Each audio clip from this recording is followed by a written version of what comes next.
अभी क्या दिख रहा है रिकॉर्डिंग? यस सर, नीचे में लिख यस सर। चलिए ठीक है फिर। तो ह्यूमन रेस्पिरेटरी सिस्टम, इसका हम डेफिनेशन कैसे करेंगे?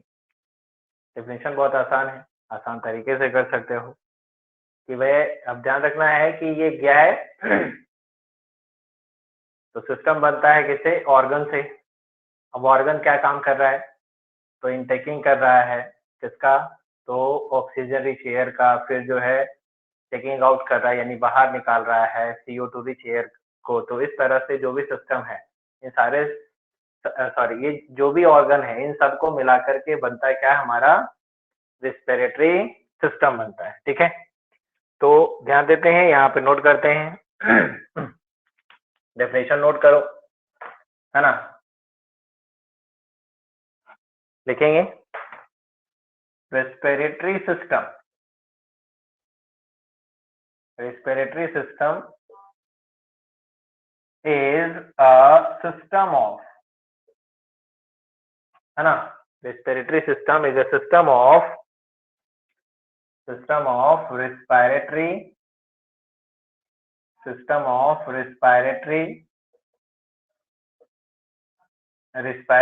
ट्रैक्ट। कुछ नलिकाएं रहती है, ट्यूबलाइट स्ट्रक्चर रहता है, ट्रैक्ट, है ना? Respiratory tract, organs, respiratory tracts, organs and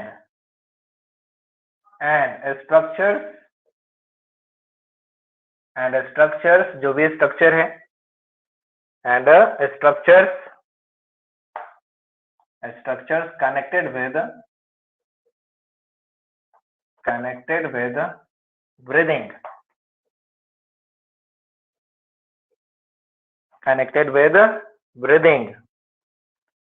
connected with breathing movement। अगर एक साथ इनहेलेशन और एक्सहेलेशन को जोड़ दिया जाए तो क्या हो जाएगा? Breathing movement. ये तो जो भी चीज है ये सभी के सभी के बाद क्या लिखें? हाँ, respiratory system is a system of respiratory tracts, organs and structures connected with breathing movement। तो इन सबको एक साथ कहते क्या है? रेस्पिरेटरी सिस्टम बोल देते हैं। अब क्या है इसमें? तो इट इंक्लूड्स क्या क्या हो सकता है इसके पास में, है ना?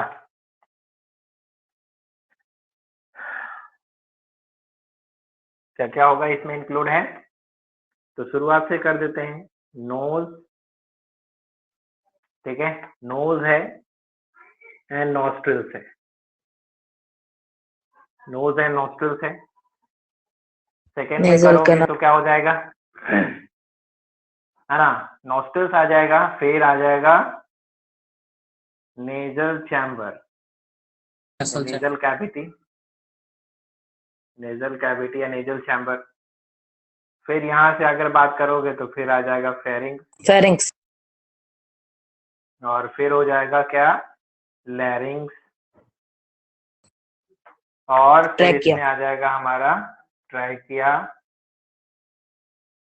और फिर आ जाएगा ट्रैकिया एंड ब्रोंकस एक साथ, और फिर bronchioles, trachea and bronchus, bronchioles and alveoli एक साथ कर लेते हैं। इसके बाद क्या है? Lungs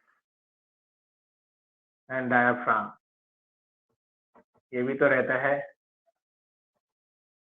lungs and diaphragm. ठीक है, तो ये इतने सारे पार्ट जो हैं वो आपको पढ़ने हैं, इसमें ज्यादा नहीं है। हम स्ट्रक्चर बनाएंगे, उसको डिफाइन करेंगे, इसके बाद ये सारी बातें कंप्लीट हो जाएगी। ठीक है, जितने इतने सारे जो पार्ट हैं वो आपके रेस्पिरेटरी सिस्टम में इंक्लूड है। ठीक है, चलिए नोट कर लिया आपने इसको।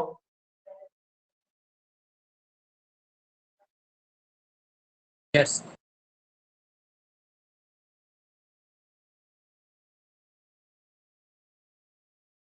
बता दूं?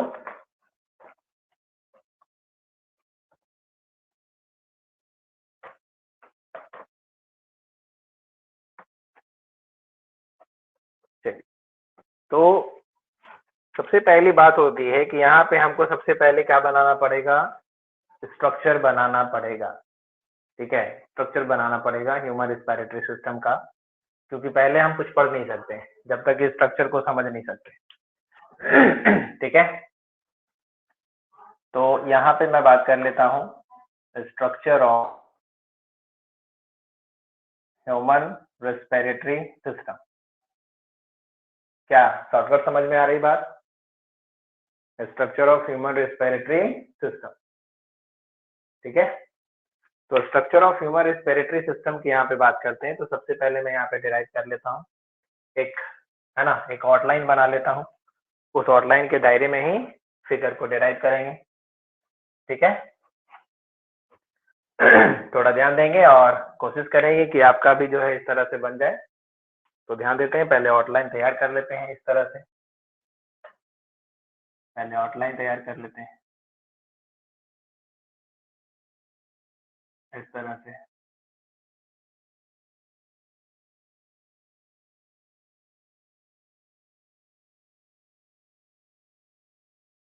ऐसा करके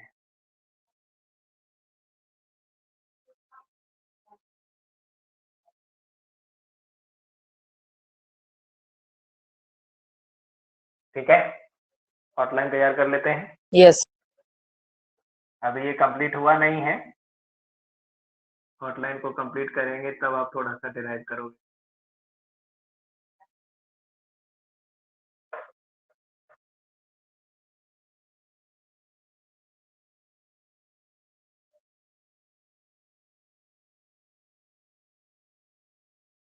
इससे क्या होगा कि आप जो भी स्ट्रक्चर बनाएंगे वो सही जगह पे आ जाएगा, कोई गड़बड़ नहीं होगी आउटलाइन के अंदर।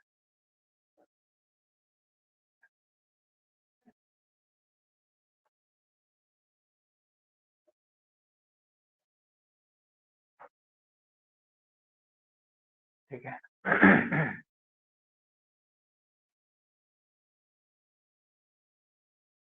ये इस तरह से आउटलाइन हो गया। अभी जो है ये बॉडी जो चेस्ट है उसका जो है आउटलाइन कर रहे हैं, क्योंकि ये जरूरी है हमारे रेस्पिरेटरी सिस्टम के केस में। यहाँ पर से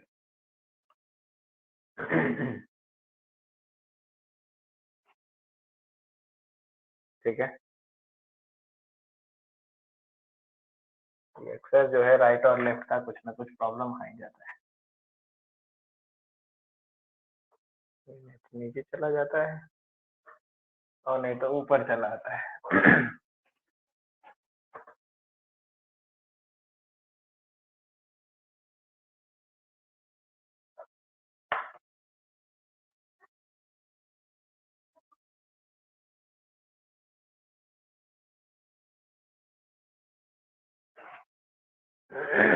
चलिए कोई बात नहीं।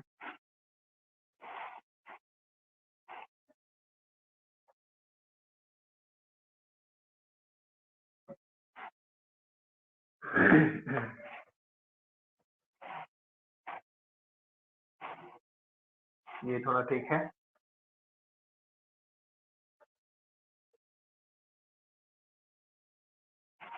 क्लियर है? ये आउटलाइन बन गया। अब आउटलाइन के अंदर हम लोग डिराइव करेंगे, यहाँ पे ड्रॉ कर लेते हैं क्या क्या स्ट्रक्चर्स है उसको, और बारी बारी से समझते जाएंगे। ठीक है, तो यहाँ से ये वाला पोर्शन हो गया,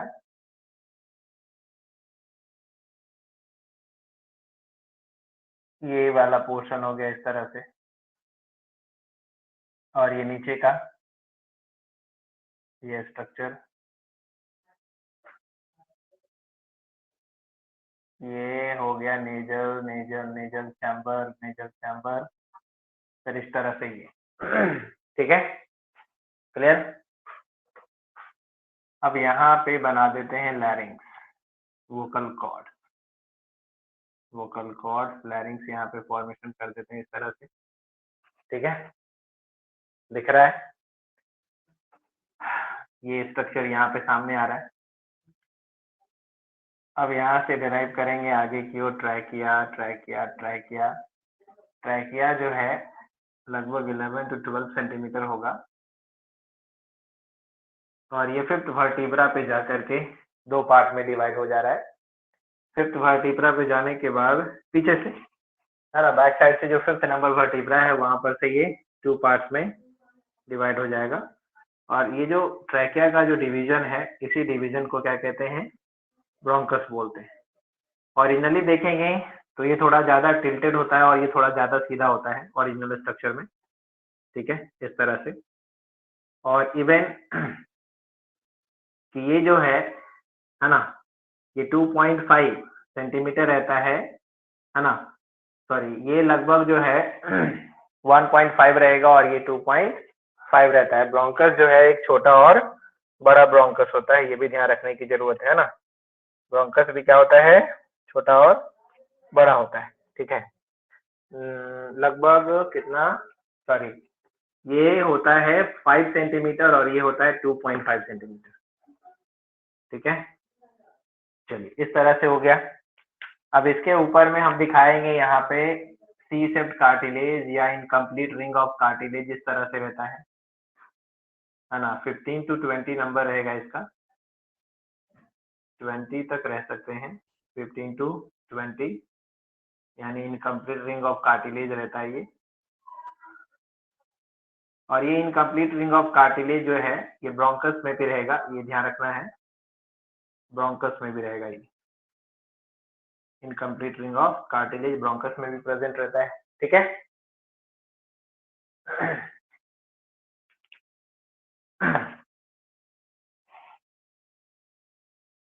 यहाँ पे तो कुछ गड़बड़ है,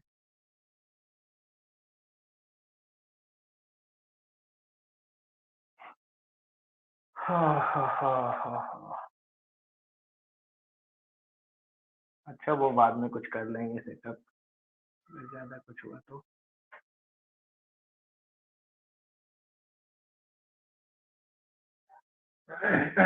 चलिए ठीक है।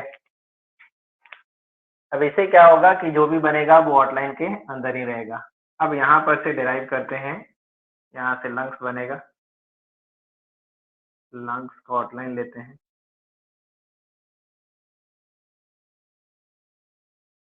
इस तरह से। ये सारे कुछ आपको दिख रहा है ये कैसे बन रहा है।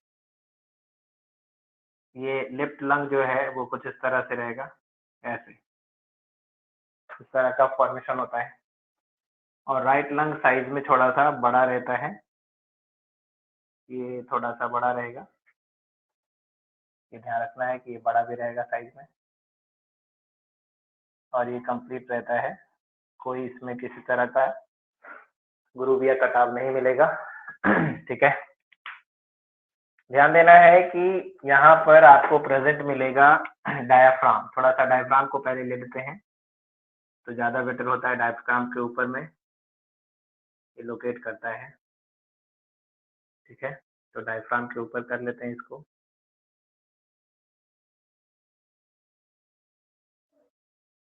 ये हो गया डायफ्राम का स्ट्रक्चर। अब डायफ्राम के ऊपर में जो है ये लंग्स जो है लोकेट करेगा, इस तरह से।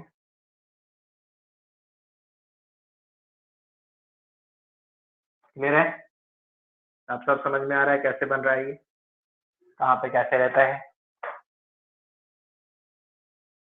ये जो यहाँ पे स्ट्रक्चर है, ये जगह दिया हुआ है किसके लिए, हर्ट के लिए। यहाँ पे नोच बना हुआ है, ठीक है।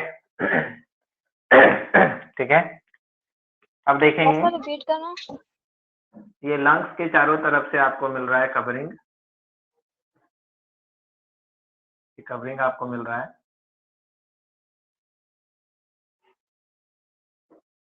ये लंग्स के ऊपर जो कवरिंग है इसको कहते हैं प्लूरल मेम्ब्रेन।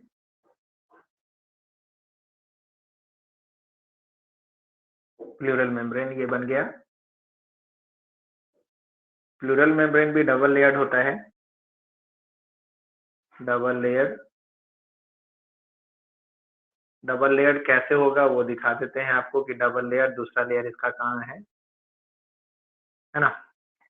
इसका जो सेकंड लेयर है, ये सेकंड लेयर जस्ट ये इससे सटा हुआ रहता है,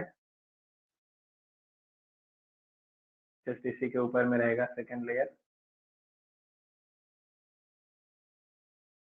ठीक है। तो इस तरह से ये डबल लेयर स्टैक हो गया, इसको कहते हैं प्लूरल मेम्ब्रेन। प्लूरल मेम्ब्रेन ये बन गया, इसके ऊपर से इधर भी बना देते हैं प्लूरल मेम्ब्रेन का सेकंड लेयर। ये ध्यान रखना है कि जो नीचे का प्लूरल मेम्ब्रेन है इसको कहते हैं विसरल प्लूरा, और बाहर का जो प्लूरल मेम्ब्रेन है उसको कहते हैं पैरिएटल प्लूरा, है ना, पैरिएटल प्लूरा। दिख गया, क्लियर है, अरे बस समझ में? Yes. चलिए, Yes, sir. हाँ, फिगर को समझना है, फिगर समझ में आ गया बस, बाकी तो नोटिफिकेशन आप नोट कर सकते हैं। अब इनर साइड में जाने पर देखते हैं क्या क्या होता है। अब इसके अंदर एंट्री करते हैं, तो एंट्री करने पर क्या होता है, कई ब्रांचिंग बनते हैं। ये इस तरह से ब्रांचिंग हम नॉर्मली यहाँ पे आपको दिखा रहे हैं, इस तरह से एक ब्रांचिंग आपको दिखाएंगे, इस तरह से ब्रांचिंग आपको दिखा रहे हैं, ज्यादा नहीं, कम ब्रांचिंग दिखाया है ना, इस प्रकार से।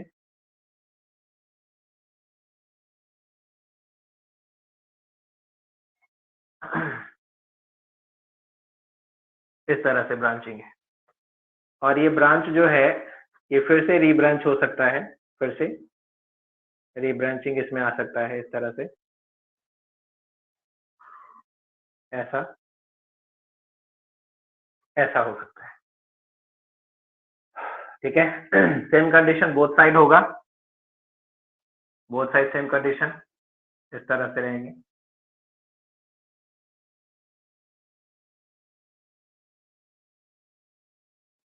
ऐसे करके, और इसके ऊपर में रहेगा क्या, एल्वियोली, इसके ऊपर में बल्ब लाइक स्ट्रक्चर एल्वियोली, इस तरह से एल्वियोली ऐसा कुछ करके रहता है।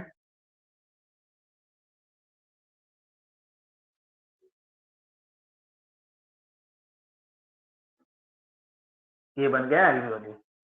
अगर इस तरह भी बनाना चाहें तो एल्वियोली बना सकते हैं। ये कुछ इस तरह से दिख रहा है, जैसे कैसे कह सकते हैं कि ये हमारे लंग्स के अंदर कैसा बन रहा है, तो ट्री लाइक स्ट्रक्चर दिखा रहा है ना, ट्री लाइक स्ट्रक्चर दिखा रहा है। ये बनाता है एल्वियोली, और ये जो ब्रोंकियोल्स है वो मिला करके रिस्पायरेटरी ट्री जैसा कुछ क्रिएट कर देता है ये, है ना। चलिए, तो ये क्लियर हो गया साफ साफ आपके लंग्स के अंदर क्या है। अब इसको समझना है, इसके बाहरी तरफ से क्या प्रोटेक्शन है, तो प्रोटेक्शन किसका मिला हुआ है उसको भी देख लेते हैं थोड़ा सा। तो प्रोटेक्शन के लिए आप देख सकते हो कि आपके पास 12 पेयर रिब प्रेजेंट है। अब 12 पेयर रिब्स जो है वो मिलकर के बनाता है एक प्रोटेक्टिंग कवरिंग, एक प्रोटेक्टिव कवरिंग बनाता है। इस प्रोटेक्टिव कवरिंग को तो आप जानते ही हैं, रिब केज कहोगे, ठीक है।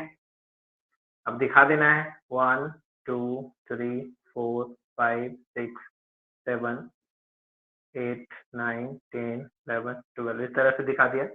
1 2 3 4 5 6 7 8 9 10 11 12, इस तरह से 12 रिब्स दिखा दिया। और ये स्ट्रक्चर जो है क्या बन गया, रिब केज, है ना। जो स्ट्रक्चर हो गया वो क्या हो गया, रिब केज, ठीक है। अब समझना है आगे। अब ये इतना ही है काफी। अब इसको हम बारी बारी से देखेंगे, स्ट्रक्चर को समझेंगे कहाँ क्या है जो। तो human respiratory system begins with a knows. कहाँ से शुरू हो रहा है, नोज से शुरू हो रहा है। ये आपका है नोज। अब नोज का अगर हम पता करेंगे कि नोज क्या है, तो nose is a respiratory organ जो लोकेटेड होता है कहाँ पे, तो एबव द माउथ। नोज कहाँ पे लोकेटेड है, तो एबव द माउथ, यानी माउथ के ऊपर में प्रेजेंट होता है। और है ना, बिलो द फोरहेड, है ना। तो ये जो फोरहेड है और ये जो माउथ है उसके ऊपर में ये जो स्ट्रक्चर है इसको कहते क्या है, नोज बोल सकते हैं। और ये नोज कोई बड़ी बात नहीं कह रहा है, ये कह रहा है बस हमको ये बता दो कि मैं हूँ कहाँ पे, नोज। एक्चुअली में नोज जो कंटेन कर रहा है यहाँ पे ऐसे आपको दिखता है 2 ओपनिंग्स, यहाँ पे 2 ओपनिंग्स दिख रहे हैं। इस 2 ओपनिंग्स को कहते क्या हो, तो ये जो 2 Nostril. ओपनिंग्स होता है इस ओपनिंग को कहते हैं क्या, नॉस्ट्रिल्स बोलते हैं, है ना। इस ओपनिंग को क्या कहते हैं, नॉस्ट्रिल्स। नॉस्ट्रिल्स को एक्सटर्नल, है ना, एक्सटर्नल लेयर्स भी बोला जा सकता है। नॉस्ट्रिल्स को क्या कहेंगे, एक्सटर्नल लेयर्स, एक्सटर्नल लेयर्स भी कह सकते हो आप नॉस्ट्रिल्स को, ठीक है। अब ध्यान देते हैं नॉस्ट्रिल्स, है ना, नॉस्ट्रिल्स ओपन हो रहा है एक लार्ज चैम्बर के अंदर। नॉस्ट्रिल जो है या यहाँ पे ओपन हो रहा है एक लार्ज चैम्बर के अंदर। ये जो चैम्बर दिख रहा है ये चैम्बर आपका जो मैक्सिला है ना, Nasal. उसके ऊपर में प्रेजेंट होता है, मैक्सिला के ऊपर में प्रेजेंट होता है। और ये स्ट्रक्चर कहलाता क्या है, नेजल, क्या कहलाता है, नेजल कैविटी। Nasal chamber. ये जो ये स्ट्रक्चर जो है नॉर्मली इसको कहते हैं नेजल कैविटी, नेजल कैविटी बोलते हैं। बट आपको मालूम होना चाहिए कि ये जो बड़ा सा नेजल कैविटी है दे कैन पार्टीशन, है ना, ये पार्टीशन किया हुआ रहता है ना, पार्टीशन किया हुआ रहता है किसे, कार्टिलेज का एक पार्टीशन रहता है यहाँ पे। तो ये बीच से जो कार्टिलेज का पार्टीशन है इस पार्टीशन को कहते क्या है, नेजल सेप्टम। क्या कहते हैं इसको, नेजल सेप्टम। अभी जो नेजल सेप्टम है इस कारण से ये जो नेजल कैविटी है वो क्या हुआ, 2 चैम्बर में बट गया। अब इन दोनों चैम्बर को आप कह सकते हैं, इन दोनों चैम्बर को आप क्या कह सकते हैं, तो अब इसको आप कह सकते हो नेजल चैम्बर, है ना। अब इसको क्या कहेंगे, तो अब इसको नेजल चैम्बर कह सकते हैं। तो नेजल कैविटी को नेजल चैम्बर में पार्टिसिपेट कौन करता है, नेजल सेप्टम, ठीक है। अरे बस समझ में, नेजल सेप्टम जो कि कार्टिलेज का एक पार्टीशन है उसको कहते हो नेजल सेप्टम। अब ध्यान देना है यहाँ पे, समझना है इसको। ये जो नेजल चैम्बर है या नेजल चैम्बर है या नेजल कैविटी जिसको कह रहे हो, इसका इमेजिनरी 3 पार्ट होते हैं, है ना। नेजल चैम्बर में, नेजल कैविटी में इमेजिनरी कितने पार्ट होते हैं, 3 रीजन्स होते हैं। 3 part. अब ये 3 रीजन्स कौन कौन है, तो 3 रीजन कौन कौन है, तो आप अपना देखो। तो ये जो पोर्शन है, जो स्वेलन पोर्शन है, ये दिख रहा है, जो स्वेलन पोर्शन है ये स्वेलन पोर्शन होता है वेस्टिब्यूल। और ये मिडिल का पोर्शन होता है, हाँ, मिडिल का जो पोर्शन होता Respiratory. है ना, रिस्पिरेटरी रीजन। और सबसे बैक का जो रीजन होता है उसको कहते हैं ऑल्फैक्टरी रीजन। Olfactory region. हाँ, तो ये पार्टीशन हो गया, ये 3 पार्टीशन, 3 रीजन यहाँ पे मिल गए। तो इसको हम लिख सकते हैं इस तरह से, कौन कौन सा रीजन है, तो ये रीजन हमारा है vestibular region, Vestibule. Vestibular region है। ये हमारा जो है वो रिस्पिरेटरी रीजन है। और ये जो हमारा है वो क्या है, ऑल्फैक्टरी रीजन है, ऑल्फैक्टरी रीजन, ठीक है, ऑल्फैक्टरी रीजन। अब ये समझना है कि सबका काम क्या है, ठीक है, इसमें से इन सबका काम क्या है इसको समझना है, ठीक है। तो वेस्टिब्यूल को अगर देखोगे, ठीक है, तो आप जस्ट कह सकते हैं कि वेस्टिब्यूल कहाँ पर है, तो वेस्टिब्यूल जब नोस्ट्रिल्स ओपन हो रहा है तो वो डायरेक्टली वेस्टिब्यूल में आ रहा है, और वेस्टिब्यूल ओपन हो रहा है तो डायरेक्टली क्या रहा है, आउटसाइड, ठीक है। तो डायरेक्टली क्या है, आउटसाइड से कनेक्टेड होता है, एक्सटर्नल लेयर से कनेक्टेड होता है। ये first part of the nasal chamber है ना, first part of the nasal chamber है, open outside through the nostrils के थ्रू ये बाहर ओपन हो रहा है। अब ये जो वेस्टिब्यूल है ये कंटेन क्या कर रहा है, तो वेस्टिब्यूल एक्चुअली नोज टिप का एरिया है, ये वाला पोर्शन है, ये Hair. कंटेन कर रहा है, हाँ, ये कंटेन कर रहा है नेजल हेयर्स। नेजल हेयर्स पूरे में नहीं रहता है, नेजल हेयर्स जब भी रहेगा तो किस एरिया में रहेगा, वेस्टिबुलर एरिया में रहेगा। कहाँ पे, Vestibular. वेस्टिबुलर एरिया में ही नेजल हेयर्स होते हैं, जो कि कोर्स हेयर होता है। थोड़ा सा हेयर्स जो होते हैं वो मोटे होते हैं, इसलिए इसको बोलते हैं कोर्स हेयर, है ना, नेजल हेयर्स प्रेजेंट होते हैं। और साथ ही साथ क्या होता है, तो स्वेट ग्लैंड, Mucus. ठीक है, स्वेट ग्लैंड भी प्रेजेंट होता है, और म्यूकस ग्लैंड प्रेजेंट होता है। आप देखते होगे कभी कभी, तो यहाँ पे जनरली क्या होता है, स्वेटिंग होता है ना, यहाँ पे जनरली क्या होता है, स्वेटिंग होता है। और ये पोर्शन थोड़ा सा ऑयली रहता है, चिकनापन रहता है। और इन सब का काम क्या है?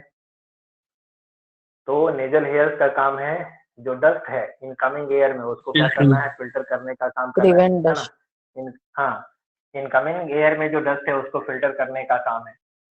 तो अब ये जो सेकंड पोर्शन है, this is second part of the respiratory chamber, तो इसको हम रिस्पिरेटरी, है ना, रिस्पिरेटरी रीजन बोलते हैं। रिस्पिरेटरी रीजन में क्या है? तो इसको देखोगे तो ये पिंकी इन कलर होगा, है ना? कैसा कलर होता है इसका? तो ये पिंकी Pink. इन कलर होगा, पिंक जैसा इसका कलर होता है। और यहाँ पे Sir, blur हो गया. Pink capillary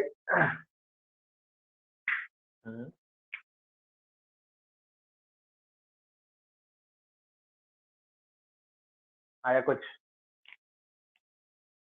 No. नहीं नहीं आया? सर, लिखा हुआ पता नहीं चल रहा। ओके, तो अभी ठीक है। अब आगे देखते हैं, समझते हैं यहाँ पे। तो this is the middle region of the nasal chamber, इसको रिस्पिरेटरी रीजन बोलोगे। रिस्पिरेटरी रीजन में क्या है? तो ये पिंकिश कलर का है और जनरली इसमें कंटेन करते हैं, है ना, इसमें कंटेन कर रहा है thin blood capillary, blood capillaries contain करते हैं। और ब्लड कैपिलरीज कंटेन करने के कारण, ठीक है, जनरली ये क्या दिखता है? तो पूरी तरह से ये पिंकिश कलर का दिखता है। और याद रखना है कि ये जो एरिया है ना, इसमें से जब एयर पास होगा, अगर एयर बार्म है तो बार्म एयर क्या होता है? यहाँ पे कूल हो जाता है ना, और फिर आगे की ओर पास करता है। और अगर एयर कूल है और कूल एयर अगर पास करता है तो वो वार्म हो जाता है, Warm फिर करता. आगे की ओर पास करता है। तो इसका मतलब है respiratory region due to the presence of the, है ना, network of blood capillary, they are able to change the temperature of the air, है ना। टेम्परेचर ऑफ एयर को क्या करता है? चेंज कर देता है ना, फ्रॉम कूल टू वार्म और वार्म टू कूल, यानी work like a air condition, air conditioner की तरह वर्क Yes, करता sir. है। इसीलिए this is also called the air conditioning region. इसको क्या कहते हैं? Air conditioning air region. Air conditioning region. conditioning. हाँ, एयर कंडीशनिंग रीजन भी बोलते हैं। तो ये रिस्पिरेटरी रीजन का काम होता है कि हम जो एयर इनहेल कर रहे हैं वो एयर का टेम्परेचर हमारे बॉडी के अकॉर्डिंग होना चाहिए।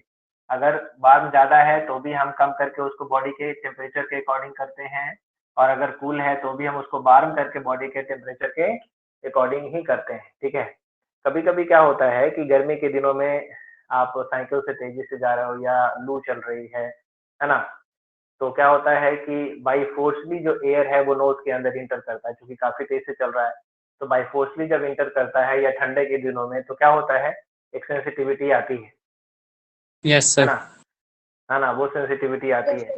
लेकिन नॉर्मल ब्रीदिंग जब करते हैं, नॉर्मल ब्रीदिंग करते हैं उस लू में भी या उस शीतलहर में भी, कोल्ड वेव में भी, तो आपको उतना असर नहीं पड़ता है, क्योंकि नॉर्मल में they are able to change the temperature of air, है ना।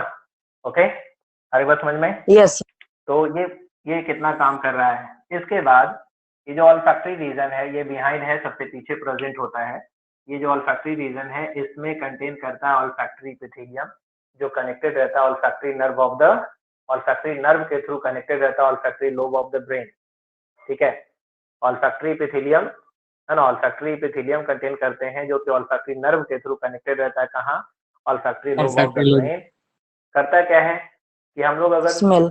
किसी चीज को स्मेल कर रहे हैं, जैसे कोई भोजन है उसका सुगंध है, या कोई भी चीज है उसका सुगंध है, कोई भी किसी भी तरह का फ्रेग्रेंस है, वो चाहे गुड स्मेल हो या बैड स्मेल हो, तो उसको जो स्मेल जो हम सेंस करते हैं, यानी सेंस ऑफ अ स्मेल जो हम हमारे पास आता है वो जनरली नोज के किस पार्ट से आता है? तो वो ऑल्फैक्टरी रीजन ही है जहाँ पे सेंस ऑफ अ स्मेल है, यानी सूंघने की क्षमता वहीं से मिलती है, और यहीं से जो है वो सेंड कर देता है कहाँ तक? ऑल्फैक्टरी नर्व के थ्रू ब्रेन तक भेज देता है, ठीक है। तो ये नोज का काम हो गया पूरी तरह से। इवन ध्यान रखना है कि half part of the nose को जब टच करते हैं, है ना, नोज टिप के बाद, नोज टिप को आप हिला डुला सकते हो, लेकिन उसके आगे कुछ होता है क्या? नहीं, उसके आगे बोनी नोज। पार्ट है, उसके आगे बोनी पार्ट है। तो ये जो बोनी पार्ट है वो इंटरनली आपको दिखता है। इंटरनली बोनी पार्ट जो होता है वो लगभग थ्री, क्या कहते हैं, कन्वॉल्यूशंस में रहते हैं, है ना। तो जो बनाता है कि नेजल चैम्बर, सोचो जरा, नेजल चैम्बर पहले ऊपर की ओर गया फिर नीचे की ओर जाएगा, जैसे दिख रहे हो स्ट्रक्चर, ऊपर की ओर गया फिर नीचे की ओर आया। तो nasal passage way is not the, है ना, वो क्या है? स्ट्रेट पाथवे नहीं है, they follow the zigzag pathway, ठीक है। जिगजैग पाथवे ये फॉलो करता है due to the presence of the bone. उस बोन को कहते क्या है, नेजल कॉन्ची, है ना, क्या बोलते हैं, नेजल कॉन्ची बोलते हैं। ये जो बोन्स यहाँ पे प्रेजेंट है उस बोन्स को क्या बोलते हैं, नेजल नेजल कॉन्ची। नेजल कॉन्ची बोलते हैं। एलिवेशन जो होता है उसको नेजल कॉन्ची बोलते हैं, या उसको हम टर्बिनस भी बोल सकते हैं। जो नॉर्मली तो 3 होते हैं, ऐसे 4 भी हो सकता है। जैसे इसका नाम बता देते हैं, सुपीरियर है, इंफीरियर है ना, सुपीरियर है, इंफीरियर है, मिडिल है और एक हाईएस्ट होता है। इस तरह के एलिवेशंस यहाँ पे प्रेजेंट होते हैं, ठीक है। ये लास्ट में अगर कभी पूछा जाए तो इसको यहाँ पे बनाया भी जा सकता है, नहीं भी बना सकते हैं, क्योंकि यहाँ पैसेज को साफ दिखाना है, सीधा दिखाना है, इसलिए छोड़ दिया। बट यहाँ पे बोन वाला जो एरिया है वो प्रेजेंट रहेगा। ये वाला देख रहे हो, यहाँ से आगे, हालांकि स्ट्रक्चर है तो इस तरह से दिखाई दे रहा है यहाँ पे। अब यहाँ पे देखते हैं, यहाँ पर भी आपको 2 ओपनिंग मिल रहा है, यहाँ पर भी 2 ओपनिंग मिल रहा है, जिसको कहते हैं इंटरनल नेयर, इंटरनल नॉस्ट्रिल्स या इंटरनल नेयर। अब इंटरनल लेयर यहाँ पे जो ओपन हो रहा है, ये कहाँ ओपन हो जाएगा, फेरिंक्स वाले एरिया में ओपन हो जाएगा, है ना, ये फेरिंक्स वाला एरिया में ओपन हो जाएगा। तो याद है ना कि हमने कहा था कि ये जो यूवुला है ना, ये जो यूवुला है, ये जब भोजन करते हैं तो ये ऊपर की ओर चला जाता है ताकि ये इंटरनल लेयर्स को क्या कर सके, क्लोज कर सके, है ना, इंटरनल लेयर्स को क्लोज कर सके, ठीक है। अब ध्यान देते हैं, तो ये जो फेरिंक्स है, उस फेरिंक्स के बारे में आपको बताया गया था। ये जो फेरिंक्स है, ये फेरिंक्स के बारे में आपको बताया था हमने कि इसके भी 3 रीजन्स माने जाते हैं। कौन कौन सा रीजन है, ये इसके सामने जो है ना, ये नेजल फेरिंक्स है, नेजो फेरिंक्स है, ये ओरो फेरिंक्स है और ये क्या है, लैरेंजो फेरिंक्स है। नेजो फेरिंक्स, ओरो फेरिंक्स और लैरेंजो फेरिंक्स, समझ में आ रही बात, है ना, लैरेंजो फेरिंक्स है। अब यहाँ पे पहले भी आपने सीखा हुआ है कि common passage way for both food and air, air भी आ रहा है और फूड भी आ रहा है। जब सांस ले रहे हैं तो एयर आ रहा है और जब भोजन कर रहे हैं तो उसी रास्ते से फूड भी पास कर रहा है ना, उसी रास्ते से फूड भी पास कर रहा है, तो इसलिए कॉमन पैसेज हो जाता है, ठीक है। अब आगे की अगर हम बात करेंगे तो ये स्पेशल ऑर्गन है ना, ये स्पेशल ऑर्गन है जिसको हम कह सकते हैं कि ये लैरिंग्स है, या इसको हम कहते हैं वॉइस बॉक्स कहते हैं। यहाँ पर कंटेन करता है 2 वोकल कॉर्ड कंटेन करते हैं इसमें इस तरह से वोकल कॉर्ड कंटेन करता है ना, इस तरह से वोकल कॉर्ड कंटेन करते हैं। क्या होता है कि नॉर्मल कंडीशन में जो वोकल कॉर्ड है, ऐसे वोकल कॉर्ड की बात करें या लैरिंग्स की बात करें, तो लैरिंग्स में 9 कार्टिलेज होते हैं, है ना, लैरिंग्स में क्या होता है, 9 कार्टिलेज होते हैं, 9 कार्टिलेज। ये स्ट्रक्चर कुछ इस तरह से होता है, ध्यान देना, ये स्ट्रक्चर जो है वो इस तरह से होता है ना। ये जो बड़ा सा मैंने बोन बनाया है, this is the thyroid cartilage. ये जो स्ट्रक्चर है वो ऐसे रहता है, ये वाला स्ट्रक्चर ऐसे रहता है, ऐसे रहता है। ये वाला पोर्शन जो है ना, ये वाला पोर्शन जो है आगे की ओर निकला हुआ रहता है, ये वाला जो पोर्शन है ना, ऐसे निकला हुआ रहता है, ठीक है। आगे बस समझ में, यानी अगर हम इस स्ट्रक्चर को कंप्लीटली जैसे बॉडी शेप है उस तरह से बना दें तो स्ट्रक्चर जो है डिराइव हो जाएगा किस तरह से, तो ऐसे हो जाएगा डिराइव, यानी इस तरह का स्ट्रक्चर तैयार हो जाएगा, ये इस तरह से स्ट्रक्चर तैयार हो जाएगा, ये स्ट्रक्चर हो जाएगा, मतलब जैसे बॉडी दिख रहा है उस तरह से ये तैयार हो जाएगा। और यहाँ पे जो है 2 वोकल कॉर्ड्स आपको यहाँ पे मिल जाएंगे, ऐसे करके यहाँ पे आपको मिल जाएगा 2 वोकल कॉर्ड,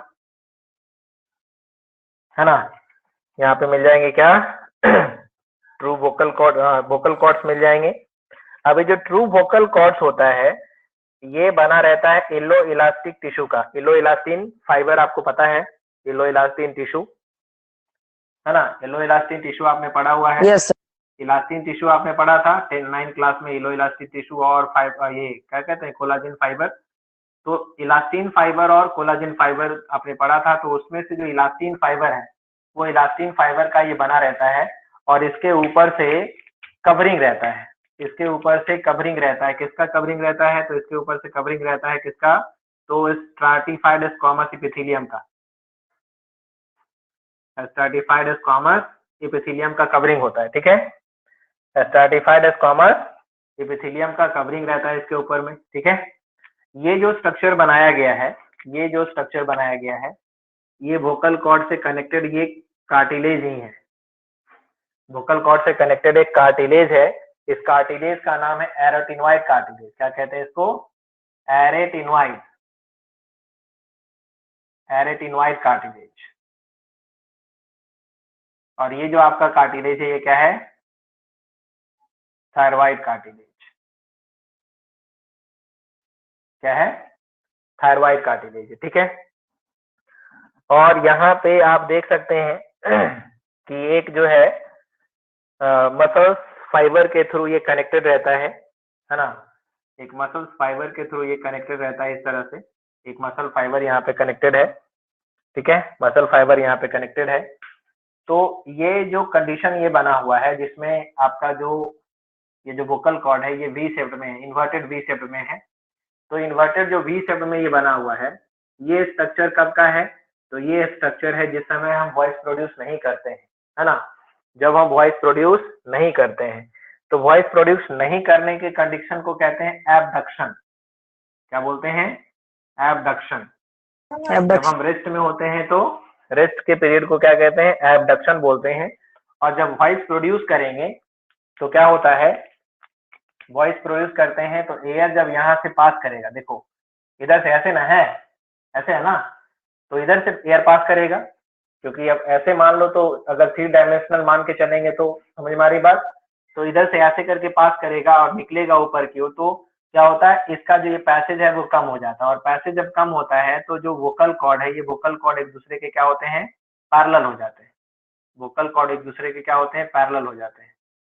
और वोकल कॉर्ड जब एक दूसरे के पैरेलल हो जाता है तो एयर पैसेज क्या हुआ? कम हुआ। एयर पैसेज कम होने से क्या होता है? एयर यहाँ जो वोकल कॉर्ड है वो वाइब्रेट करता है, और वोकल कॉर्ड के वाइब्रेशन के साथ, वोकल कॉर्ड के वाइब्रेशन के साथ क्या होता है कि हम मॉड्यूलेट करते हैं किसको? अपने वोकल कैविटी को मॉड्यूलेट करते हैं, नोज को मॉड्यूलेट करते हैं, और उस वाइब्रेटेड एयर को कन्वर्ट कर देते हैं किसमें? वॉइस में कन्वर्ट कर देते हैं, है ना। इसको कन्वर्ट करेंगे तो जो वाइब्रेटेड एयर है उसको वॉइस में कन्वर्ट करते हैं। याद रखने की जरूरत है कि ये जो स्पेस यहाँ पे मिल रहा है, इस स्पेस का भी एक नाम है, इस स्पेस का नाम है रीमा ग्लोटिडिस। इसको कहते हैं रीमा ग्लोटिडिस बोलते हैं, ठीक है। और ये थायरॉइड बोन हो गया, सॉरी थायरॉइड कार्टिलेज हो गया।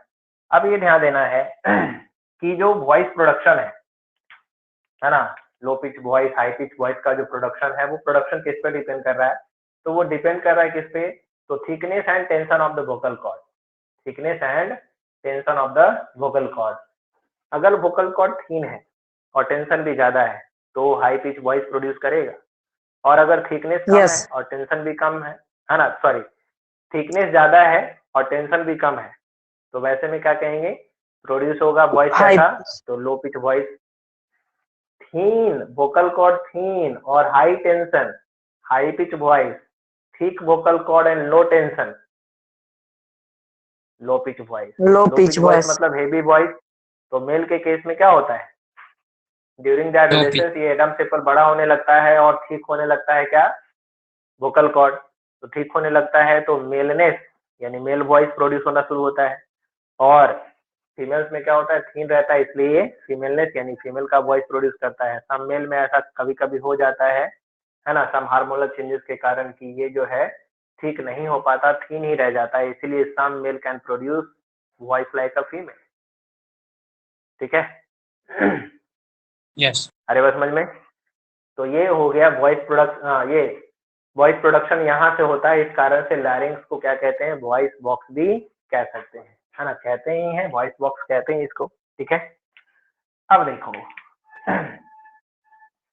अब कह सकते हो यहाँ से कि below at the base of लैरिंग्स contain कर रहा है, यहाँ से स्टार्ट हो रहा है एक long tubular structure which is called the trachea, है ना। क्या स्टार्ट हो रहा है?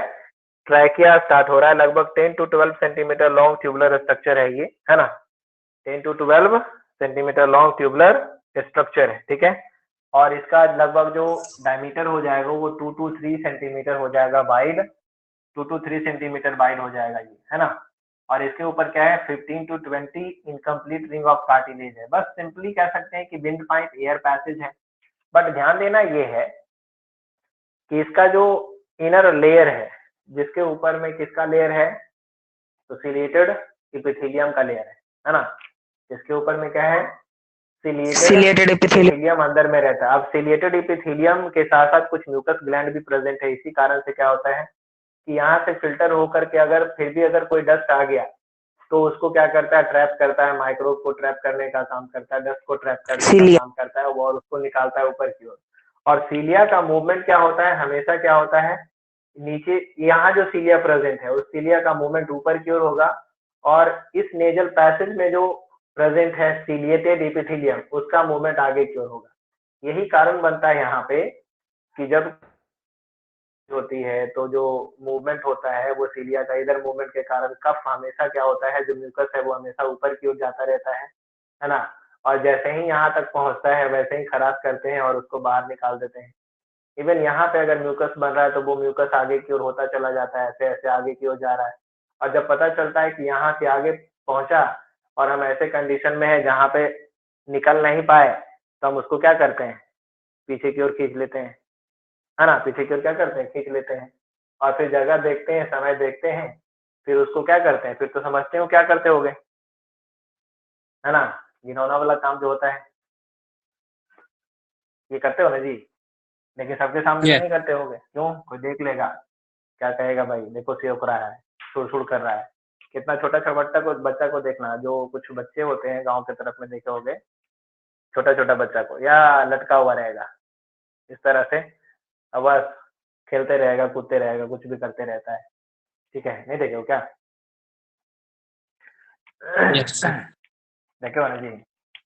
चलिए, मैंने देखा है, ऐसे बहुत सारे बच्चे को देखा है ना, कि जिसका जो है नाक से जो है, जिसको हम लोग बोलते हैं क्या कि नाक से, है ना, जो म्यूकस निकल रहा होता है ना, वो निकलता रहता है, फिर भी वो मगन रहता है। जहाँ टपक से गिर जाएगा वो गिर जाएगा। बाकी तो आप समझ सकते हो, अगर आप दाल रोटी खाते रहो, दाल भात खाते रहो, खिचड़ी खाते रहो तो किसकी कमी महसूस नहीं होगी अगर ऐसे कंडीशन रहा तो हैं? अगर म्यूकस नाक से निकलता है और टप से गिर जाता है और दाल रोटी खाते रहो, दाल भात खाते रहोगे, खिचड़ी खाते रहोगे तो कमी नहीं महसूस होगी। कौन सा ऐसा चीज है जिसकी कमी महसूस नहीं होगी, पूरी हो जाएगी? घी. घी की कमी महसूस नहीं होगी, है ना। चलिए, तो ये चीजें हो गई। अब यहाँ पे से जब एयर पास कर रहा है तो सिंपल बात है कि एयर जब पास करेगा और ये सिर्फ मस्कुलर रहेगा, है ना, एयर पास करेगा और ये सिर्फ जब मस्कुलर रहेगा तो ऐसे कंडीशन में क्या होने का चांस है, ट्रैकिया ज्यादा फैल जाए ऐसा चांस बनता है, ट्रैकिया ज्यादा फैल जाए ऐसा चांस बनता है। तो और जब एयर निकलेगा तो सिकुड़ सकता है। तो ओवर एक्सपेंशन और ओवर कॉन्ट्रैक्शन, ज्यादा कॉन्ट्रैक्शन ना हो, ज्यादा इसमें एक्सपेंशन ना हो जाए, इसको प्रिवेंट करने के लिए इसके ऊपर में प्रेजेंट क्या है, तो ये प्रेजेंट है इनकम्प्लीट रिंग ऑफ कार्टिलेज, है ना, रिंग ऑफ कार्टिलेज, या इसको कहते हैं सी सेप्ट कार्टिलेज, सी सेप्ट कार्टिलेज। तो सी सेप्ट जो कार्टिलेज प्रेजेंट है ट्रैकिया के ऊपर में, ये काम क्या करता है, तो ओवर एक्सपेंशन और रिलैक्स, ओवर एक्सपेंशन और कॉन्ट्रैक्शन को एक साथ हम कहते हैं क्या, कोलैप्स। क्या कहते हैं, कोलैप्स। तो ट्रैकिया पे जो प्रेजेंटिंग कार्टिलेज है उसका काम क्या है, कोलैप्स से क्या करता है, प्रिवेंट करता है, prevent the collapse of trachea during inhalation और एक्सहेलेशन। एक्सहेलेशन और इनहेलेशन के समय जो कोलैप्स कर रहा है उसको क्या करेगा, प्रिवेंट कर देगा। ओके, अब आगे की ओर अगर देखते हैं तो ट्रैकिया डिवाइड कर जाता है दो पार्ट में, या दो पार्ट को, इन दोनों पार्टों को कहते क्या है, ब्रोंकस बोलते हैं। एक्चुअली इसको कहते हैं प्राइमरी ब्रोंकस। इन दोनों को क्या कहते हैं, प्राइमरी ब्रोंकस। क्या नाम है इसका, प्राइमरी ब्रोंकस, ठीक है। प्राइमरी ब्रोंकस आगे की ओर जाएगा तो ये डिवाइड करेगा किसमें, सेकेंडरी ब्रोंकस में। सेकेंडरी ब्रोंकस पे, हाँ, नहीं, डायरेक्टली नहीं, अभी अभी बहुत बाकी है। 20 से 25 डिविजन्स होते हैं from trachea to the alveoli तक पहुंचने में। 25 टू 25 डिविजन्स होते हैं। तो इसका मतलब यहाँ पे हो गया कि primary bronchus differentiated into secondary bronchus. Primary bronchus किस में डिवाइड कर जाएगा, सेकेंडरी ब्रोंकस में। सेकेंडरी ब्रोंकस किस में डिवाइड, हाँ, सेकेंडरी टर्शियरी में, ठीक है। सेकेंडरी किस में, टर्शियरी ब्रोंकस में। और जो टर्शियरी ब्रोंकस है, टर्शियरी ब्रोंकस है वो ब्रोंकियोल्स में डिवाइड करेगा।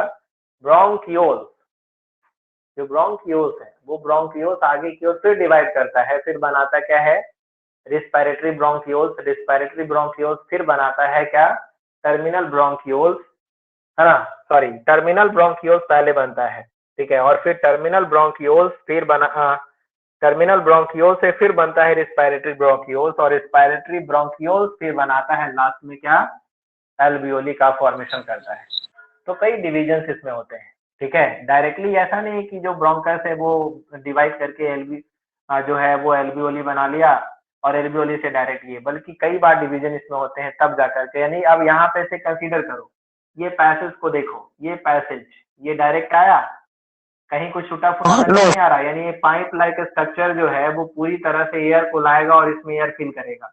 यानी यह जो आपको लंग्स है, ये लंग्स तो एक कैनवस के रूप में काम कर रहा है ना, लंग्स तो एक बॉक्स रह गया ना सिर्फ, जो इसके फूलने पर ये फूलेगा, इसके पिचकने पर ये पिचकेगा, एल्वियोली में भरेगा तो फैलेगा। तो यानी जस्ट लाइक अ फुटबॉल की तरह कहो तो हम हवा कहाँ भरते हैं, फुटबॉल में कि ब्लैडर में, है ना, तो ब्लैडर के रूप में काम कर रहा है, इंटरनल एक अदर चैम्बर, हाँ एक इंटरनल चैम्बर के रूप में काम कर रहा है, जहाँ पे क्या होता है इसके अंदर हवा भरता है और उसमें जिसके अंदर ये है इस कारण से वो पूरा स्ट्रक्चर ही क्या होता है फैल जाता है, और पूरे स्ट्रक्चर जो है वो चेस्ट के अंदर में है, इस कारण से चेस्ट भी एक्सपैंड कर जाता है, ठीक है। अब ध्यान देंगे, अब सैफ अली खान को जरा इस्तेमाल कर लो, है ना, सैफ अली खान को इसलिए इस्तेमाल करने के लिए बोल रहे हैं क्योंकि उसकी करीना जो है आपके पास में है। कैसे है भाई, तो उसकी करीना कैसे पास में है, क्योंकि यहाँ पे at the point eight which trachea divides into two bronchus, वो पॉइंट जहाँ पे ट्रैकिया टू प्राइमरी ब्रोंकस में डिवाइड करता है उस पोर्शन को कहते क्या है करीना, उस पार्ट को क्या कहते हैं करीना बोलते हैं, क्या बोलते हैं उसको करीना। हाँ, तो ये जो करीना है उसका मीनिंग बस डिफरेंस है, बस करीना ही बोलते हैं उसको, क्या समझ में आई बात, है ना। तो कभी कभी बोलते होंगे ना कि आपके दिलो दिमाग में जो है ना, और एक फिल्म नहीं आया था उसमें क्या बोलता था, फोटो को सीने से, कुछ गाना था ना जिस तरह से, नहीं भूल गया, फेविकॉल से भूल गया, यस याद तो है होगा, अभी घर में है इसलिए गा नहीं रहा है, नहीं तो तू फिर पूरा गा देता। तो ध्यान देंगे, तो यहाँ पे ये तो अब समझ में आया भाई कि करीना जो है यहाँ पे इस पोर्शन को हम क्या नाम देते हैं करीना नाम देते हैं, ठीक है, समझ में आ गई बात। अब primary bronchus, each primary bronchus इंटर्स into the lungs of each side, प्रत्येक साइड में इंटर कर जाएगा। ये जो आपका पोर्शन है ये राइट पोर्शन है, और ये जो पोर्शन है वो क्या है लेफ्ट पोर्शन है, देख लो जरा, है ना, ये राइट है और ये लेफ्ट है, ठीक है, अरे बात समझ में। तो ये चीजें हो गई।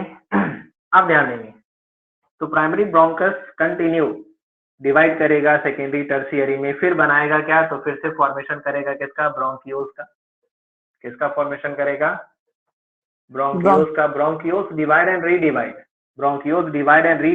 To form, divide and redivide continuous division होगा, और लास्ट में किसका फॉर्मेशन करेगा, तो एल्वियोली का फॉर्मेशन करेगा वो, है ना, एल्वियोली का फॉर्मेशन कर देगा जो कि ट्यूबुलर स्ट्रक्चर है, और ये satellite structure alveoli at least lastly कहाँ तक पहुंच जाएगा एयर, तो एल्वियोली तक पहुंचेगा, ठीक है। इसके बाद देखते हैं इस स्ट्रक्चर को, तो ये लंग्स आपका जो है वो क्या कहते हैं, ये रफली कॉनिकल है, स्लाइटली कॉनिकल इसको बोल सकते हैं, है ना, स्लाइटली कॉनिकल स्ट्रक्चर है ये, है ना, स्पॉन्जी स्ट्रक्चर है ये, और जनरली लंग्स का कलर भी कैसा होता है पिंक एट बर्थ, जन्म के साथ में जो लंग्स का कलर होता है वो पिंक कलर का होता है ना, लेकिन बाद में धीरे धीरे श्वास लेते रहते हैं और कार्बोनेशियस मटेरियल ज्यादा जमा होता चला जाता है, इसलिए कैसा हो जाता है डार्क ग्रे हो जाता है, एडल्ट में ये कैसा हो जाता है डार्क ग्रे कलर का हो जाता है लंग्स, ठीक है। लंग्स के चारों तरफ से कवरिंग रहता है, कौन सा कवरिंग रहता है, डबल मेम्ब्रेन कवरिंग रहता है, उस कवरिंग क्या है, तो इसका प्लूरल मेम्ब्रेन का कवरिंग रहता है, उसको कहते हैं क्या है प्लूरा कहते हैं, ठीक है। और प्लूरल मेम्ब्रेन के बीच में, जो प्लूरल मेम्ब्रेन है उसके बीच में भरा हुआ है क्या, तो उसके बीच में भरा हुआ है प्लूरल फ्लूइड, क्या भरा हुआ है प्लूरल फ्लूइड भरा रहता है, अब हम कह सकते हैं कि जब हम श्वास लेते हैं तो हमारा जो चेस्ट है वो एक्सपैंड होता है, कॉन्ट्रैक्ट करता है, एक्सपैंड होता है, कॉन्ट्रैक्ट करता है। तो एक्सपेंशन और कॉन्ट्रैक्शन जो हो रहा है, इस केस में आपका लंग्स जो है वो फ्रिक्शन ना कर पाए। तो फ्रिक्शनलेस मूवमेंट देने का काम किसका है? तो प्लूरल फ्लूइड का। किसका काम है? प्लूरल फ्लूइड का। Pleural fluid. प्लूरल मेम्ब्रेन के अंदर, हाँ, प्लूरल मेम्ब्रेन के बीच में जो प्रेजेंट है प्लूरल मेम्ब्रेन लिख देते हैं, प्लूरा को प्लूरल मेम्ब्रेन कर देते हैं, और टू प्लूरल मेम्ब्रेन के बीच में जो प्लूरल फ्लूइड है वो फ्रिक्शनलेस मूवमेंट देने का काम करता है। ये जो पोर्शन आप देख रहे हो यहाँ पे आपका जो है हार्ट लोकेटेड रहता है ना? यहाँ पे हार्ट लोकेटेड रहता है, यहाँ पे आपका हार्ट रहता है। तो हार्ट जहाँ पे आपका दोनों लंग्स के बीच में जो स्पेस है जहाँ पे हार्ट लोकेट कर रहा है, इस पोर्शन को हम कहते हैं मेडियस्टैनम। क्या बोलते हैं? मेडियस्टैनम। मेडियस्टैनम, ठीक है। और ये जो पोर्शन है जिसके ऊपर में लोकेटेड है, यानी ये चेस्ट कैविटी और एब्डोमिनल कैविटी को जो अलग कर रहा पोर्शन है, इसको कहते हैं डायाफ्राम। डायाफ्राम कहते हैं, ठीक है। तो ये लगभग आपका जो है समरी एक तरह से कंप्लीट हुआ है। कल थोड़ा पढ़ते जाएंगे, लिखते जाएंगे तो कुछ और डिटेल पता चलेगा। क्लियर है? आगे बात समझ में? यस सर, एक फोटो लेके ग्रुप पे डालिए सर।